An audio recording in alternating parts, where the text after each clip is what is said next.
Welcome everyone to Found Objects by Meta-Forage, an improv troupe that has members in 3 countries.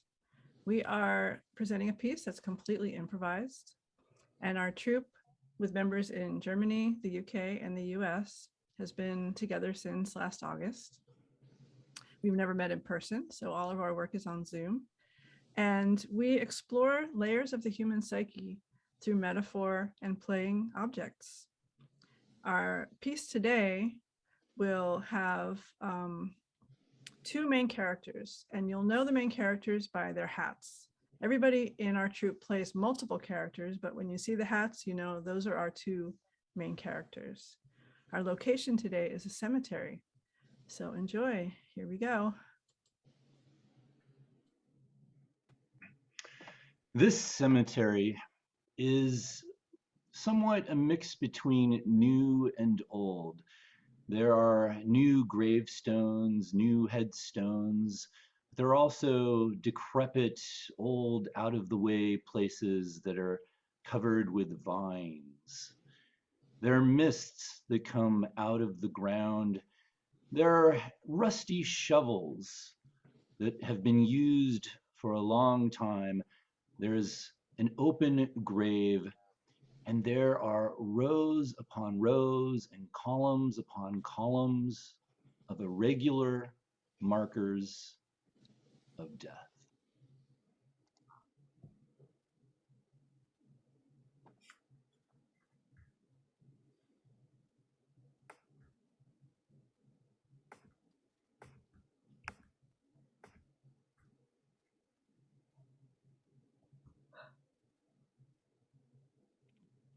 Anna,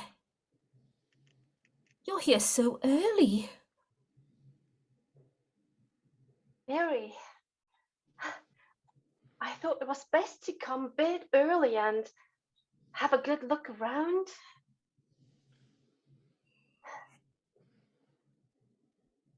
Yes, I've been examining my plot.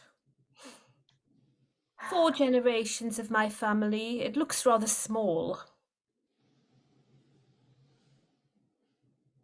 Which one is it? It's the one over there. I'm afraid it's somewhat overgrown with vines, and there's lots of moss on Great Uncle Arthur's grave. Oh.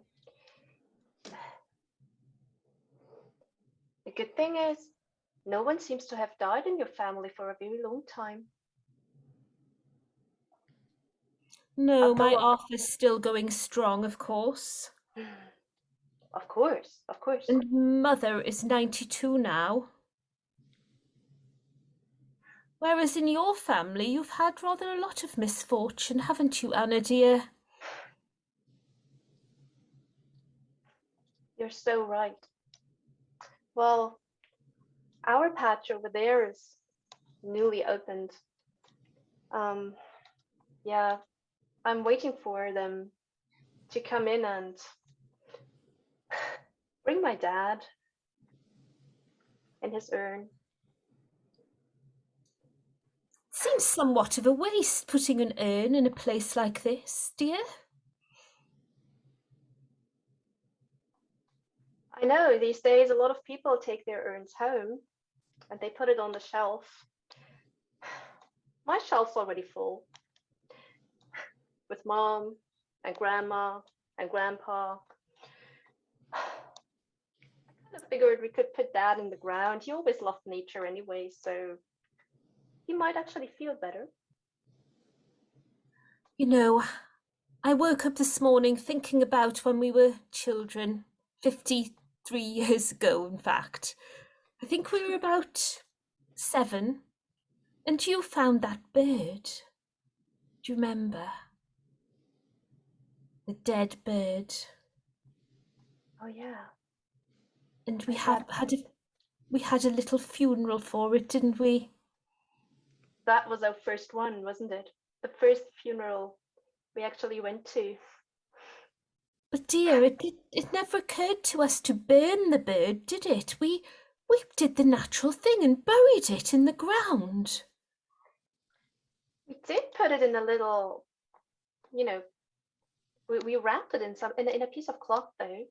We did that Yes, before we put it in the yes, ground. a shroud. We did dig a grave together in our backyard under the cherry tree. I With our remember. little bucket and spade, I know, I remember. Yes, and that God, was it took the first. so long. It did take a very long time. But that was the first of 3, I think. The first of 3 birds. Yeah. I remember that one of them was really big. I think it was a raven. And Yes, nasty creatures they are. That was little definitely. Billy Briggs hit it with his catapult. So I had to put it out of its misery. Yes, you were brave. You even used the big shovel for that. Our little shovel wouldn't Yeah. have done. You took out the big shovel. I remember how you took it, and wow, I Yes. was just in awe when I watched you do that. That was the last bird we did. Then it was the rabbits. Yes, well, there was far too many rabbits. They were a pest in the gardens. They ate up all our flowers and all the vegetables. Yeah, those rabbits. You know, Anna, it's lovely that you now live in that large house that belonged to your mother. I, of course, am still waiting for my inheritance. Well, I mean, you see, it is some kind of inheritance, but it's actually larger than the house. I've inherited more than that, and you've got to be aware that sometimes it's actually it's nice to still be waiting. Otherwise, I share this house with the spirits of my mother and my grandmother and my grandfather. I just really don't want to share it with my father's spirit too. So Surely you don't believe in ghosts, dear?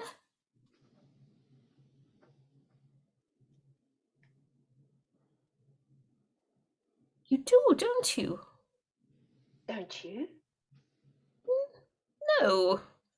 No, I don't. I think we're on this earth and then we die and we go back into the soil, unless, of course, we burn our relatives.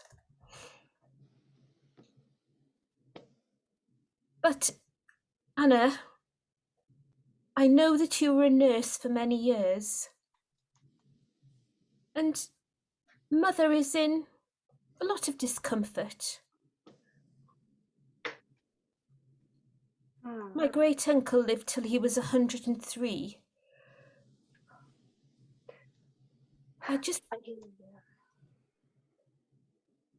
Do you know what I'm going to ask you? I hear you. You're worried. You're so worried about your mom and about what she will have to live through if she turns 103 now that she's already at 92. I just wondered if you could help my mother along her way. And then perhaps see fit to give me one of your burial plots, because you have plenty of room.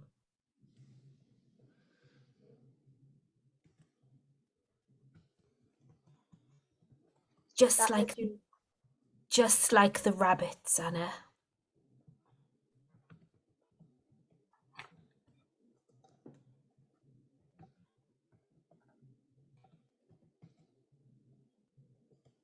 I am Mary's bottle of rat poison that she keeps in her purse for situations where something needs to die.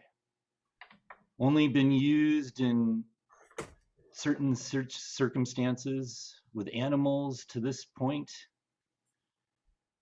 but this is a way to solve problems in a very, very final form.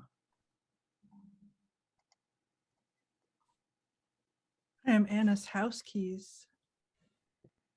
Hello, bottle.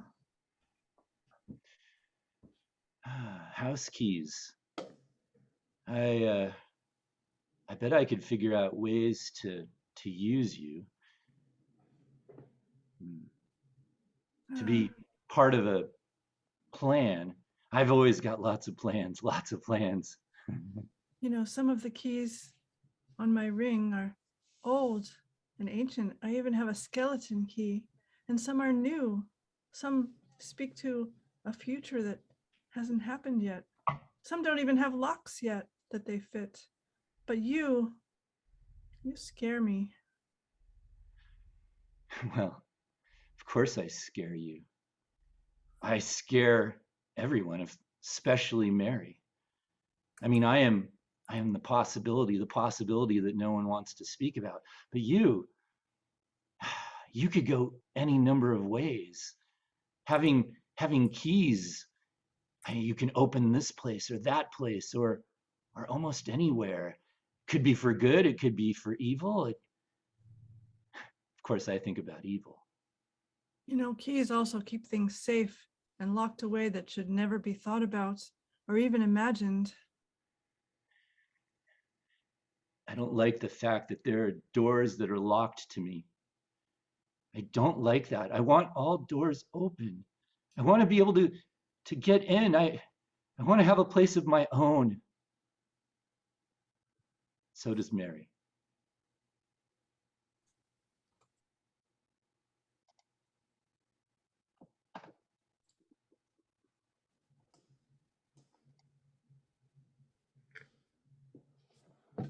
I'm Anna Shroud. I'm majestic. A shroud. Shrouds are often used to cover the dead. Yeah, it's been in the family. I've been in the family for a long, long time. Still in very good condition. You know, sometimes you need to use it. Oh, shrouds are important. I remember the birds that died, having to cover them, and you wanted to cover them in something that was elegant and not cheap. Yeah. You're elegant. Well, thank you very much. I would. I can't say the same thing about you, but I respect your power. No, death is never beautiful, but it's very powerful. No, no, I like to think the contrary. I like to think that it's bad and should be avoided at all costs, true, but it's sort of the, circle of life and things, life goes on. Spirits. Sometimes the circle of life needs to be sped up.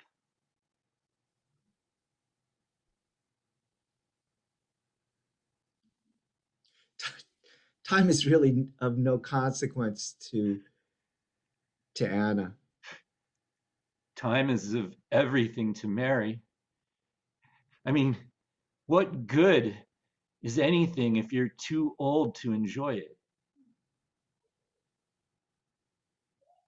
Then you'll enjoy it, next time around When you're dead, when you're a spirit. Mary doesn't believe in spirits, and neither do I. I couldn't do what I do if I believed that there were spirits or ghosts or things in the afterlife.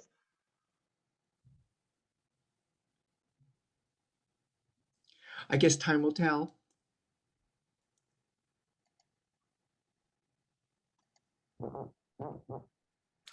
I am the empty plot in Anna's family plot.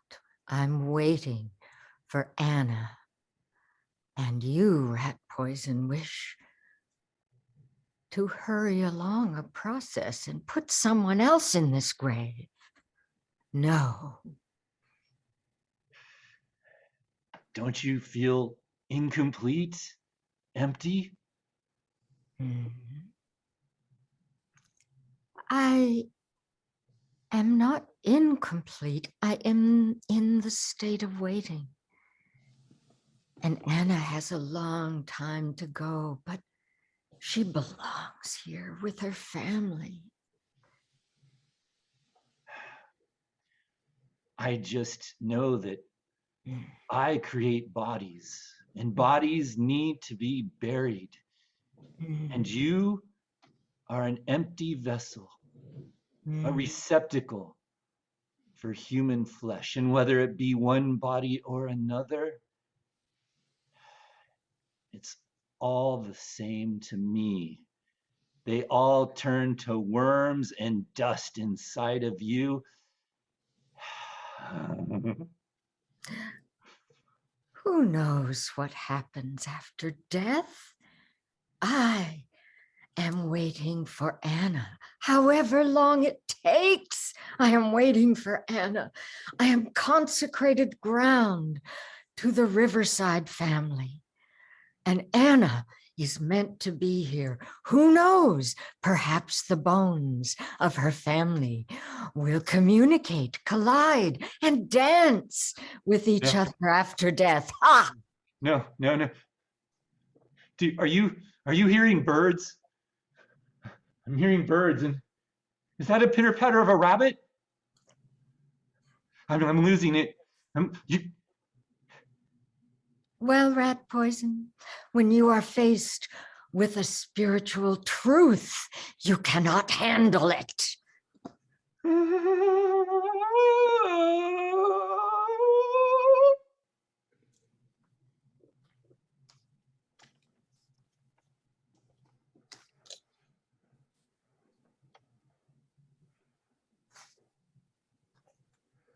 When you're a tree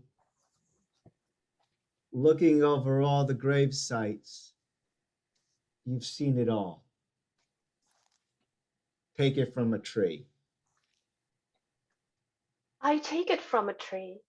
I am the vine that grows over the graves. I try to be very close to the ground and I try to figure out what's going on, but I lack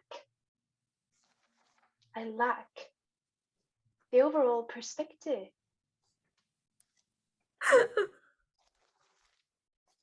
I'm the weeping willow.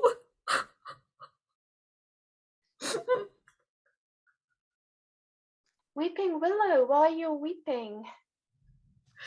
That's my job. Oh, like my job is to overgrow. Yes. I can grow up the tree. You can. It tickles me, both vine and weeping willow. But know this, I have roots, and my roots go deep down and spread out. And that's how I understand exactly what's going on in this entire place. Oh, I haven't got roots like you. Explain to me, tree. Explain. Well, I grow and I support everything.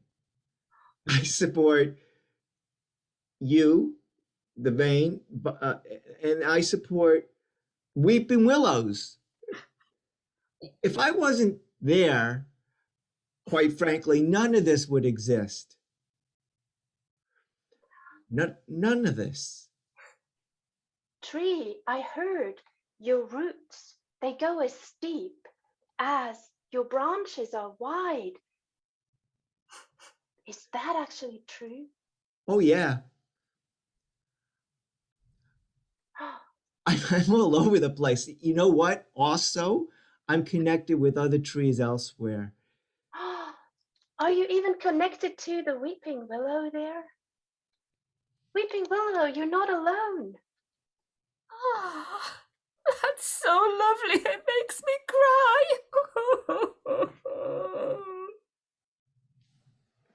It seems there are many reasons to cry. For joy and for sadness. Yeah, but I'll always be here. Regardless, I will always be here. People will always be here. And I will crawl places. And then I will come back. And then maybe we can talk again about the things you see from above and all the things I found out when I was crawling on the ground.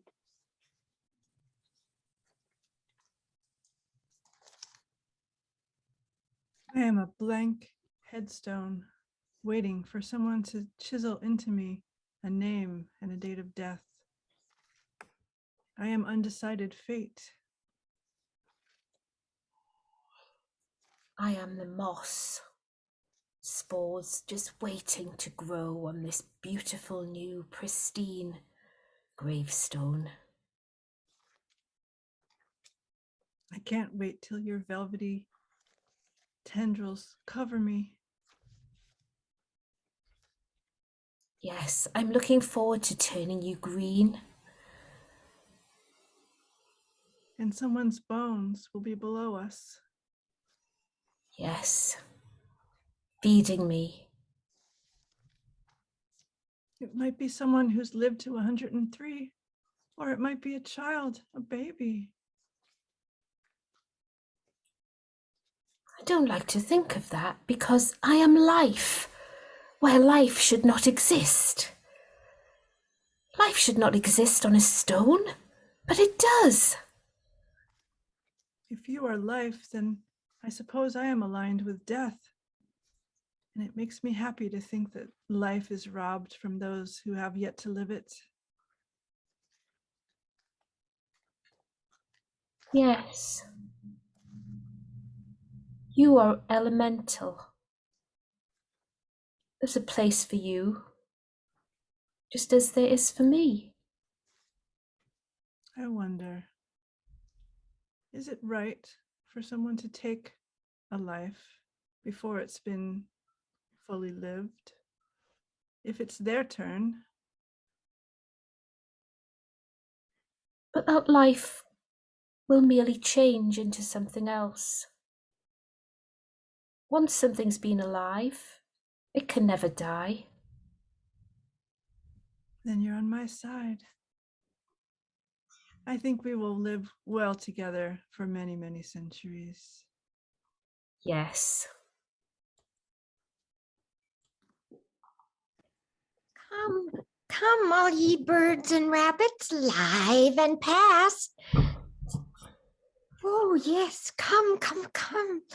We must talk, we must share, we must chirp, chirp, chirp, and make rabbit sounds. Talk to me, my friends.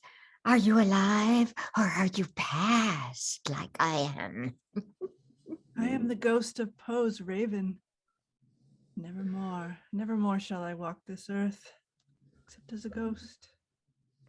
I've been here for years, a long time, long time.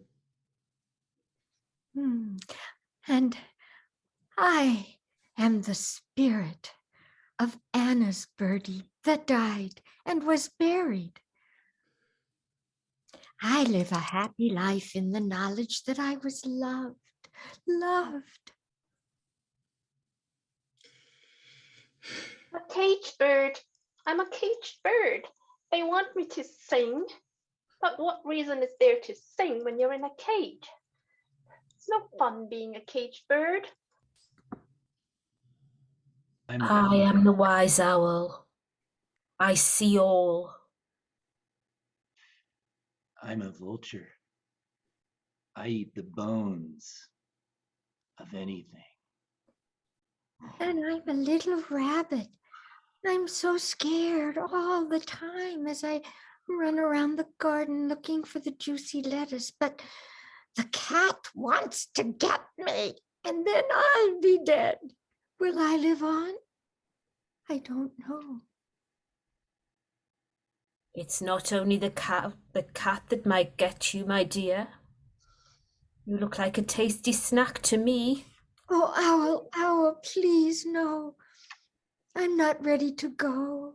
I love the air and the grass and the earth.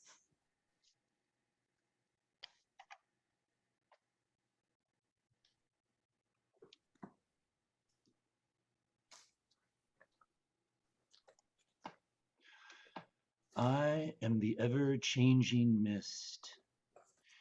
I hide and I allow light to come through at my discretion. Sometimes the moon shines through and through me and between me. And then things are seen, but sometimes I flow up and blow up and make it hard for anything to be seen in any shape. I want to be seen, Mist. I want people to enjoy my light. Don't hide me, don't shroud me. But there are things that need to be hidden. There are actions that are horrible and hideous and should never be seen by anyone or any creature. Every month I feel that I have a little death. When I disappear, when I'm just a sliver in the sky, and you come along, and any time of the month you hide me, and I feel as if I don't exist. I always feel you. You're always on top of me, and even if those inside of me can't see you or don't know you're there, they will feel you because there'll be an aura, an ambiance from you. But what if they lose hope? What if those in the darkest part of their lives need a little glow from the moon to help them to not give up? Anyone who needs hope just have to stumble in the dark until they reach a clearing.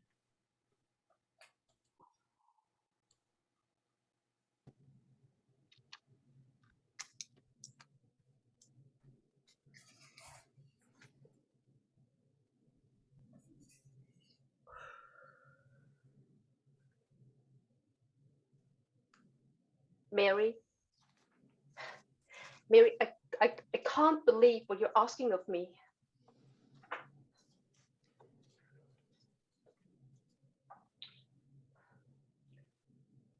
I saw your mother the other day at the market. She's 92, I know, but she was still there buying vegetables at the farmer's stall. She had her wits together and all. She's not like the birds and she's not like the rabbits.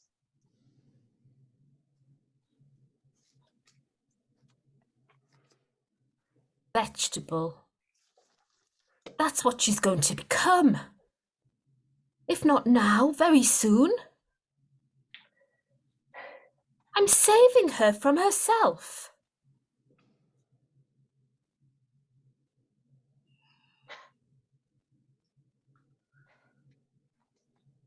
You're saving her at a time when she doesn't need saving yet. Young The other day, babe. she called me by my sister's name. My sister's been dead for 30 years. Your twin sister. It's, well, you know, Marianne, Ariane. I wondered, way back why your mom actually gave you these names. Of course, Mary, we shortened your name so we could keep you apart. But at 92, Ariane said no to me 30 years ago.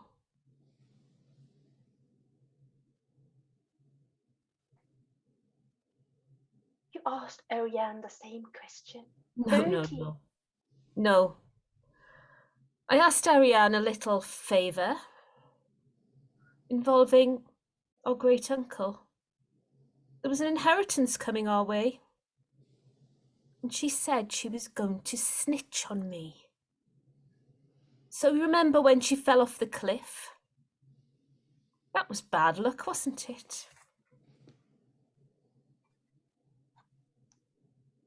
Wow, the paper said she'd taken drugs and slipped. She'd smoked some weed, they said, and that's why she was delusional. Yeah. Silly Ariane. Silly girl. She really should have taken notice of her older sister. I hear you, old friend. I hear you.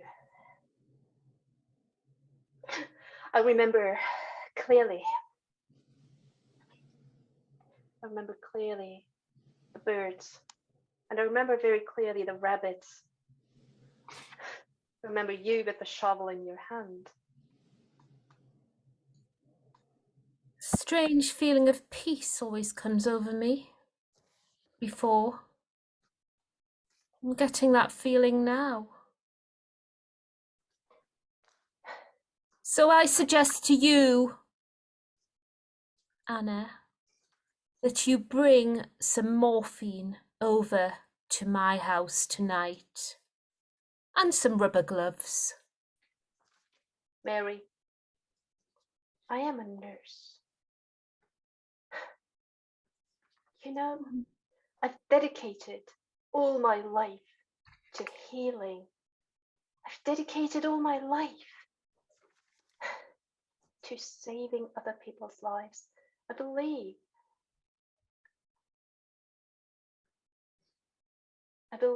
in making peace. Anna, there's a very poignant saying. Physician, heal thyself.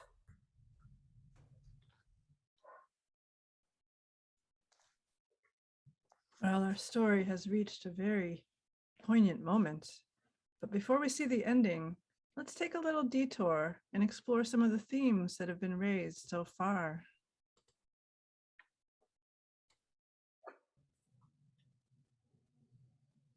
An urn is like a good death. A good death. Death in a good way. It's proper, it's traditional, it's clean, it's contained.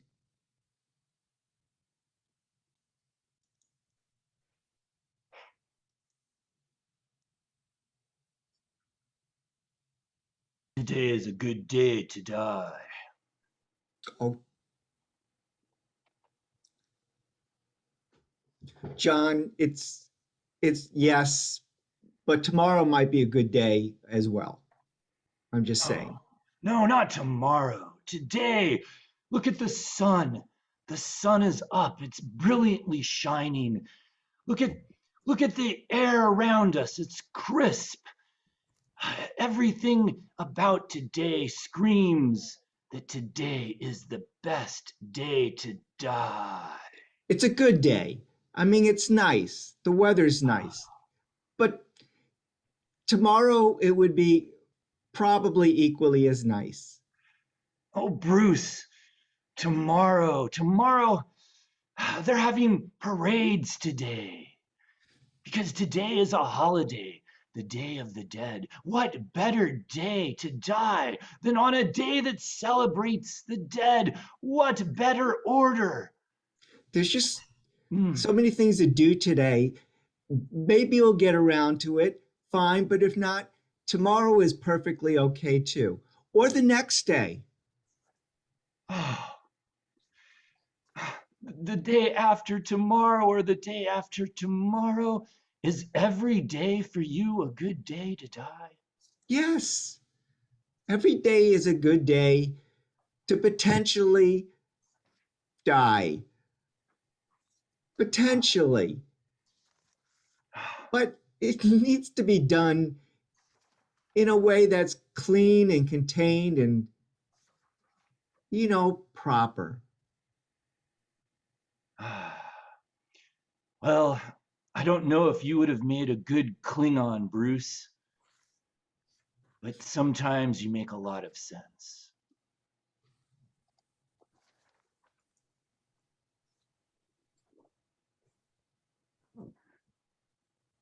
There are many theories concerning what happens after you die.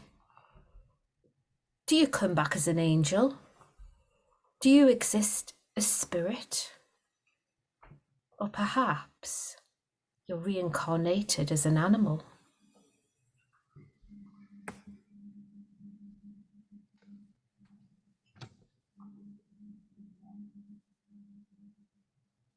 I am so happy to live or to die because I know deep in my heart I will live on. You and I will live on as soulmates, no matter what we come back as. No matter what, if we come back as people and shave another rough edge off of our connection. Or maybe we'll come back as parrots once again. with new children. Parrots with children. Yes. Yes, I don't know. I think I'd rather come back as a golden retriever. I want to be a rainbow. I want you to be the blue and I'll be the violet, and our light will mingle together in the sky. Oh, I love that. Or a pair of swans who mate for life. Yeah. I think that might have happened once before. Don't you remember being out on the lake? Oh, and then flying wing on wing together. Yes, yes, darling. Yes. It's like we're shapeshifters over the centuries. Oh, I love that image. But what if we come back separated? Is that possible? You and I? Never, never. Then we will find each other again. That will be our life's mission, and we won't feel complete until we do. Oh, it's so sweet knowing that we are together for eternity. I must banish my fears.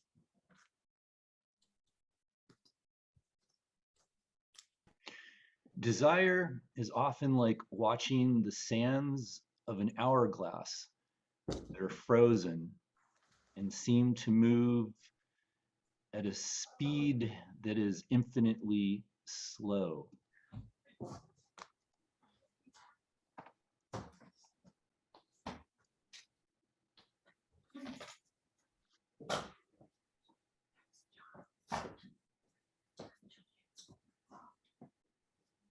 I feel like we're moving through thick honey. At least you can move your hands. I feel like I'm in thick peanut butter that is just keeping me from getting what I want. Mm. Oh, honey and peanut butter don't go so well together. No, but I've heard if we can get through this thing here that we can get to clean air. Yes, I've heard that too. It's just the last bit. Just air that doesn't smell like peanut butter or honey. I'm just so sick and tired of peanut butter and honey. So am I. This life as a worm is hard.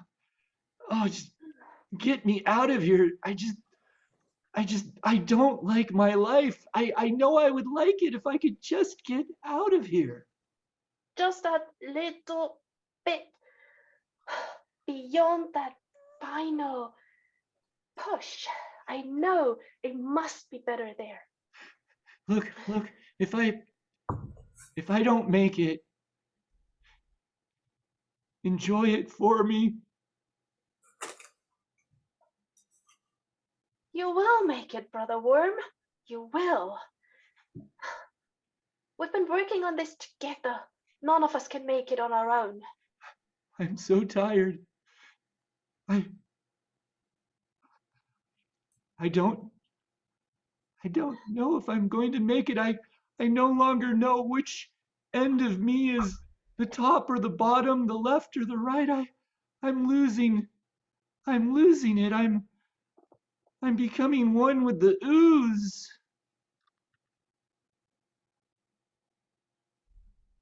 Brother Worm. Brother Worm. Brother Worm.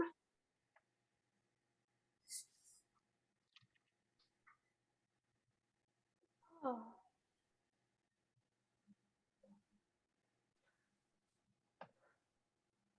Greed is like rat poison. It might be okay if you have a little bit of it, but the more you have, the more it destroys you.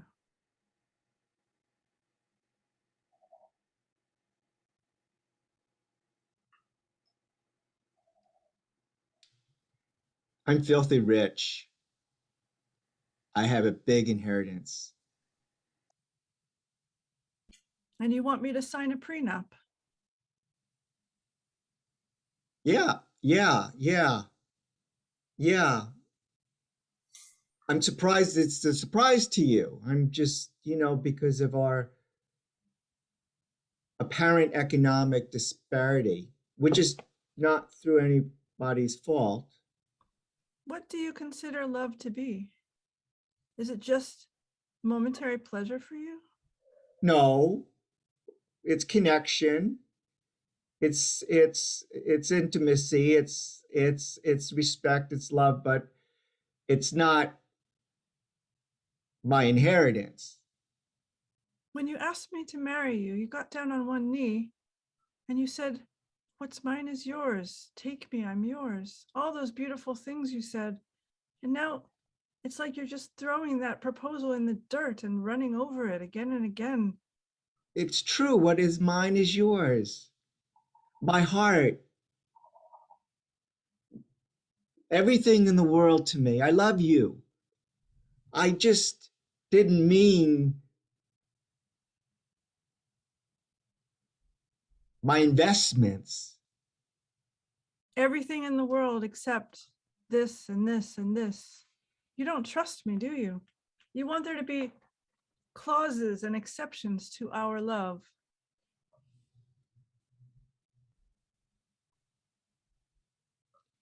It's a fair prenup. It has some things that would benefit you. You're going to give me a measly little pittance if we part ways one day, and you think that that's fair. What it does is it insults the integrity of our relationship, that you don't trust, that I believe in death do us part.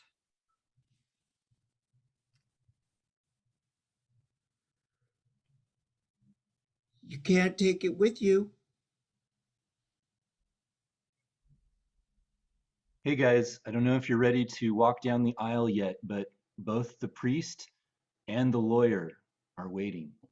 Honey, just eat this lovely cake before we go down the aisle. It tastes a bit of almonds, but that's because of the almond extract I added.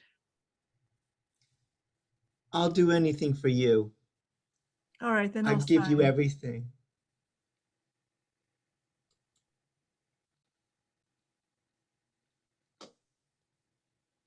Mm.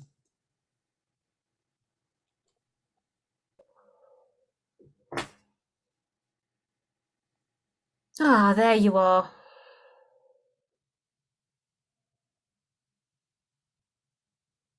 Here I am. have a word with you, Mary. To have a word with you. I want you to come out with me. And I want to tell you a story. I want you to tell a story about life and death. And I want you to come see the urns lined up on my shelf. You still have time to go to my house and be there around midnight. You want me to come and see your urns? I do. And then you'll do what I ask. Then, if you still want it, I will do what you ask. Very well.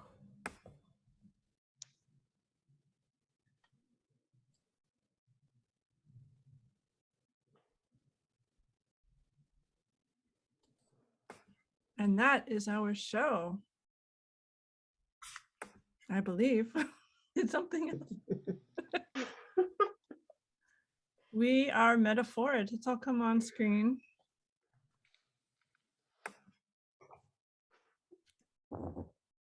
Let's all introduce ourselves.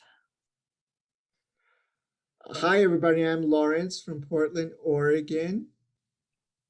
Hi, I'm Sheila Merle Johnson from Novato, California, in the San Francisco Bay Area.